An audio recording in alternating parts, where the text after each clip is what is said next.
Hello সবাইকে, welcome to another new video. তো আজকে আমি শেয়ার করব আমাদের থাইল্যান্ড ট্যুরের একটা অংশ। তো সেদিন আমরা গিয়েছিলাম ফুকেট থেকে ফিফিতে। তো আমরা ফুকেটে যে হোটেলটায় ছিলাম, হোটেলটা বেশ ভালোই ছিল। আর আমরা ফিফিতে যাওয়ার জন্য যে ফেরিতে টিকিট করেছিলাম, ও তো ওদেরই একটা সার্ভিস ছিল যে ওরা হোটেল থেকে ফেরি পর্যন্ত ওরা নিয়ে যাবে। তো আমরা মোটামুটি সকালে চেক আউট করে আমরা বেরিয়ে পড়লাম এবং আহ, মানে রাস্তাগুলো থাইল্যান্ডের এমন মনে হচ্ছিল যে বাংলাদেশের সাথে অনেক মিল, মানে আমাদের কাছে মনে হচ্ছিল যে মানে অলমোস্ট বাংলাদেশের একটু আপগ্রেডেড ভার্সন ফিফিতে। আর আমাদের মোটামুটি হোটেল থেকে ফেরি ঘাট পর্যন্ত যেতে 40 থেকে 45 মিনিট টাইম লাগছিল।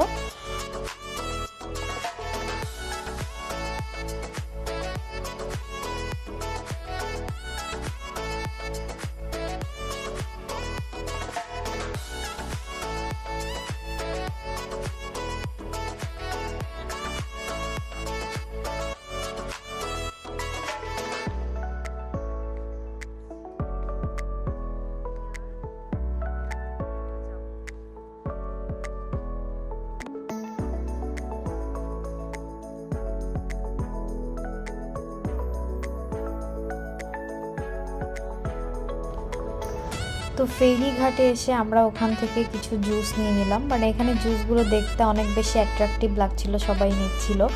তো মানে এটা টেস্ট খুব একটা আহামরি কিছু না, বাট এটা দেখতে অনেক বেশি অ্যাট্রাকটিভ লাগতেছিল, যার জন্য আমরা এখান থেকে নিয়ে নিলাম জুস। আর থাইল্যান্ডে আসলে বলে রাখি, সব খাবারের দামই অনেক বেশি রিজনেবল। এখানে সব কিছুই মানে আপনি অন্য অন্য দেশের সাথে তুলনা করলে থাইল্যান্ডে আর কি মোটামুটি চিপই বলা চলে। আর তারপর আমরা ওখান থেকে ফেরিতে উঠলাম এবং ফেরির ভিউটা জাস্ট অসাধারণ ছিল।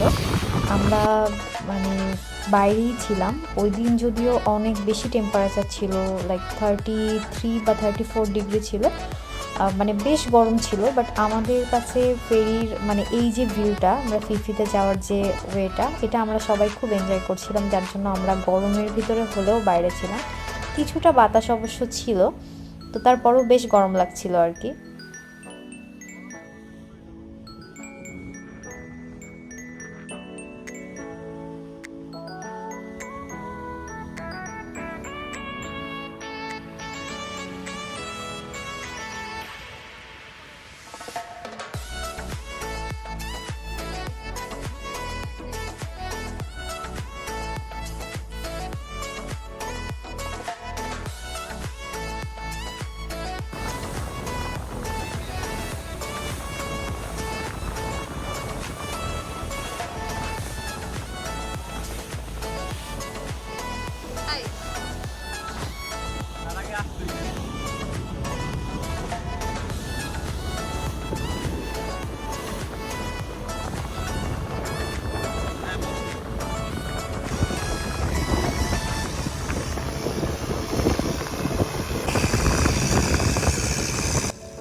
প্রায় 1.25 ঘন্টা পর আমরা পৌঁছে গেলাম ফিফিতে।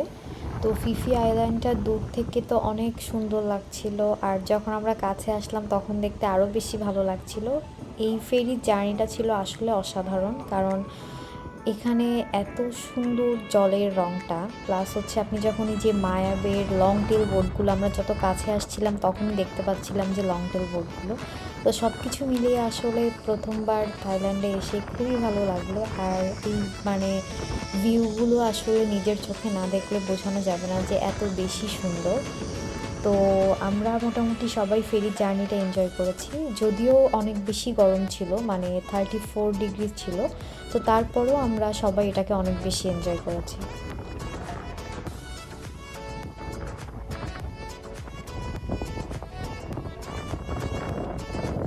তো এত বেশি বাতাস ছিল যে সানগ্লাস বাতাসে উড়ে চলে যাচ্ছিল, তো এটাকে ধরে রাখা লাগতেছিল, মানে গরম হলেও বাতাস ছিল।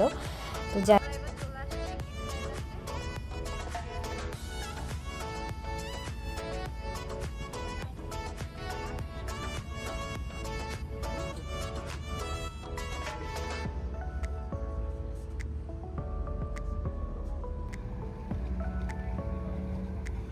আসার পরে এদেরকে 20 বাট করে পার পারসন আর কি দিয়ে দিতে হয়।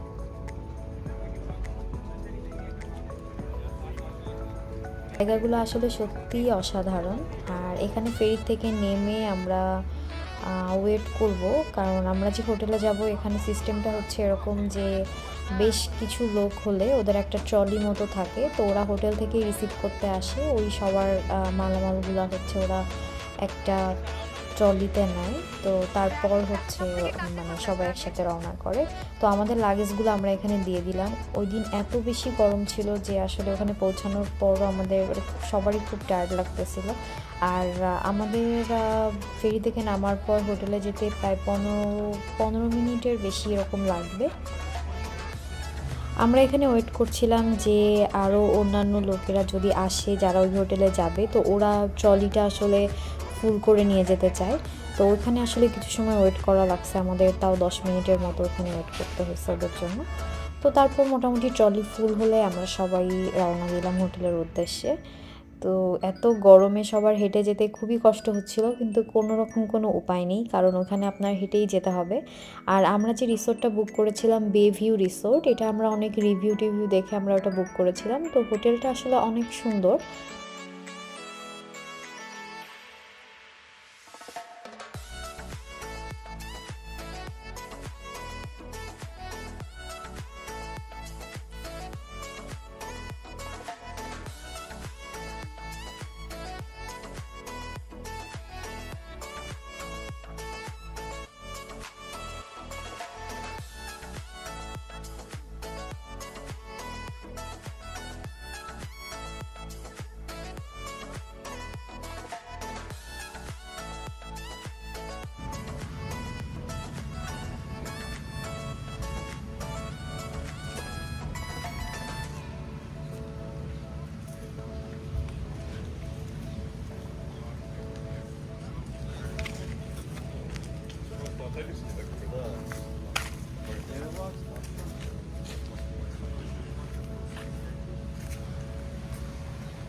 অবশেষে 15 মিনিট হাঁটার পর আমরা এই যে বে ভিউ রিসোর্টে এসে পৌঁছালাম। রিসোর্টটা দেখে তো মনে হচ্ছে খুব সুন্দর, আর সব থেকে ভালো ব্যাপার হচ্ছে রিসোর্টের ঠিক সামনেই এরকম লং টেল বোট ভাড়া পাওয়া যায়। সবাই অনেক টায়ার্ড।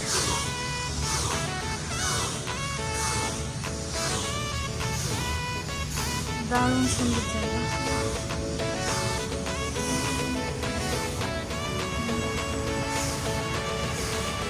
এটা হচ্ছে হোটেলের রিসেপশন এরিয়া।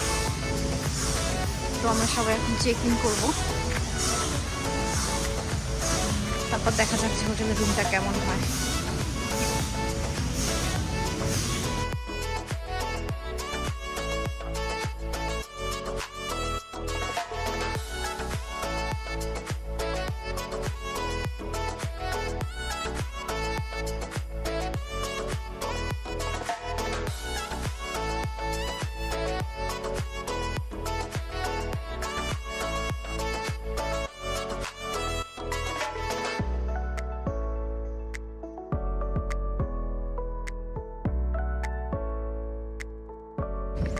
হোটেল থেকে ভিউটা খুবই সুন্দর। আমাদের হোটেলটা হলো বে ভিউ রিসোর্ট, আর ওরা আমাদের লাগেজ নিয়ে যাচ্ছে, কিন্তু এখানে উঠতেই বেশ কষ্ট হচ্ছে।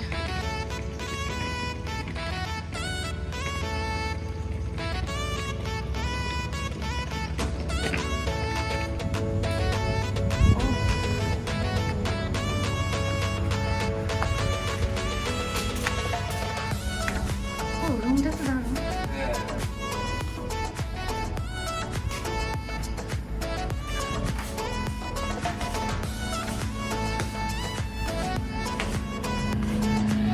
রুমের থেকে ভিউটা,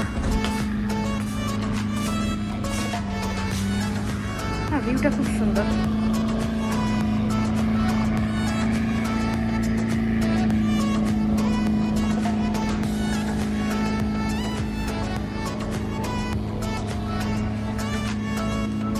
যে এখানে এরকম বসার জায়গা, টিভি প্লাস এখানে যেগুলো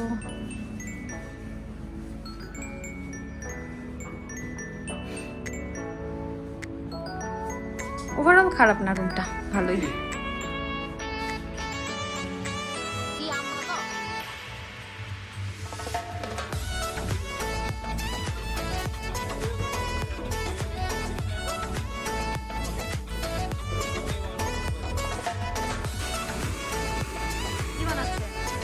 তোমার জন্য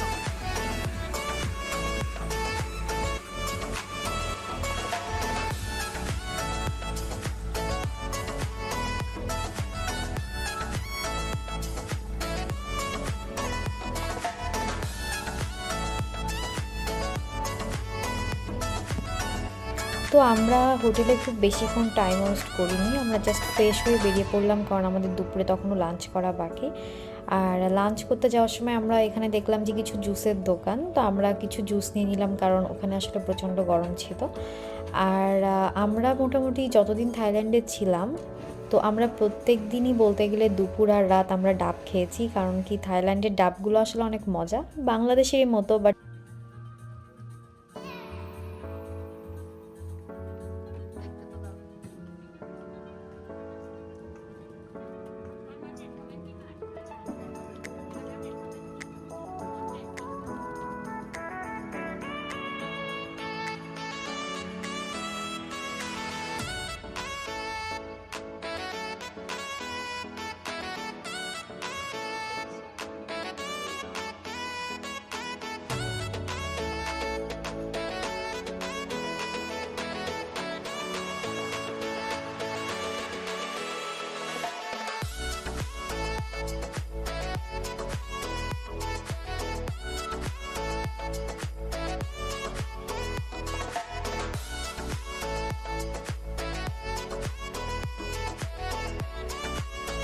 তো দুপুরে লাঞ্চ করার পর আমরা চলে গেলাম লং টেল বোট ভাড়া করতে।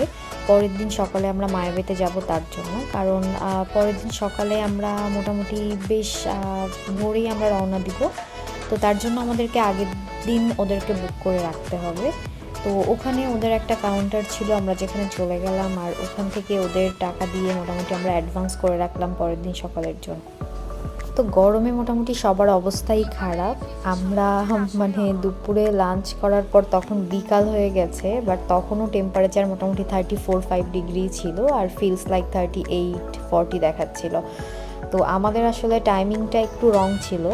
আমরা অস্ট্রেলিয়া থেকে গিয়েছি, কিন্তু মানে ওই টাইমটা অস্ট্রেলিয়াতে ছিল উইন্টার, আর মানে উইন্টারের শুরু, আর থাইল্যান্ডে ছিল একদম গরম।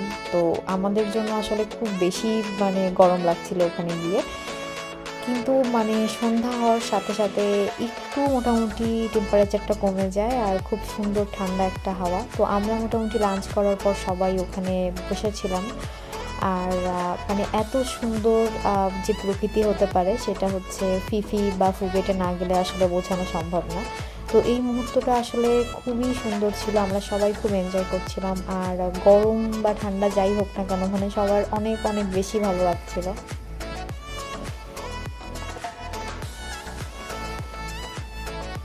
তো আপনারা যদি থাইল্যান্ডে ঘোরার প্ল্যান করেন, মানে ফিফিতে যদি যাওয়ার প্ল্যান করেন, তো অবশ্যই এই রিসোর্টটা দেখতে পারেন। বেভিউ রিসোর্টটা আসলে অনেক সুন্দর, আর সব থেকে যেটা ভালো যে রিসোর্টের সামনে আপনার লং টেল বোটগুলো বাঁধা থাকে, আর রিসোর্টের সামনেটাও বেশ দারুণ। তো আমরা আসলে ফিফিতে একদিন ছিলাম, আমাদের কাছে পরে মনে হয়েছে যে না, আমরা আর একদিন বেশি থাকতে পারতাম ফিফিতে, তাহলে মনে হয় ভালো হতো। কারণ বেভিউ রিসোর্টটা আসলে এমন যে রিসোর্টেই মানে মানে খুব রিল্যাক্স করা যাবে, খুব ভালো, মানে ফ্রেন্ডরা মিলে অনেক গল্প আড্ডা করা যাবে, বা নেচারটা অনেক এনজয় করা যাবে। মানে এই রিসোর্টটাই ইটসেলফ খুবই কমফোর্টেবল একটা জায়গা।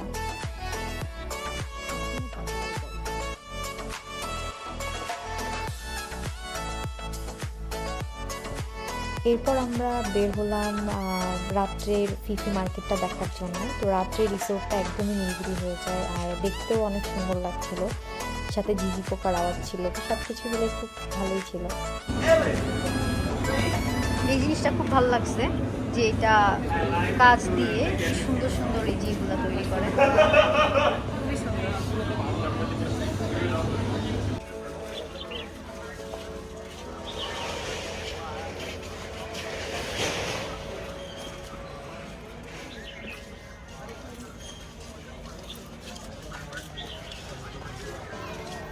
পুরাই সেন্ট মার্টিনের মতো লাগতেছে।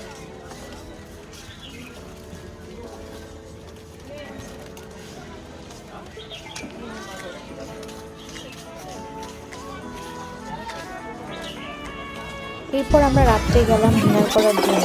তো ওখানে আসলে থাইল্যান্ডের পরিবেশটাই এমন যে ওদের সব জায়গাতে বার প্লাস ডান্স ক্লাব এগুলো তো থাকবেই। তো আমরা মানে রিসোর্টের আশেপাশে আসলে খুব বেশি খাবারের দোকান বেশি রাত পর্যন্ত খোলা থাকে না। তো আমরা খুঁজে খুঁজে একটা দোকানে গেলাম, ওখানে আমরা কিছু রাত্রে হালকা পাতলা ডিনার করে নিলাম। এরপর আমরা রিসোর্টে চলে আসলাম মোটামুটি 11টার দিকে। আর পরের দিন সকালে আমাদের লং টেল বোট চলে আসলো। আমাদের লং টেল বোটে করে কিছু আইল্যান্ড প্লাস মায়াবেতে যাওয়ার কথা।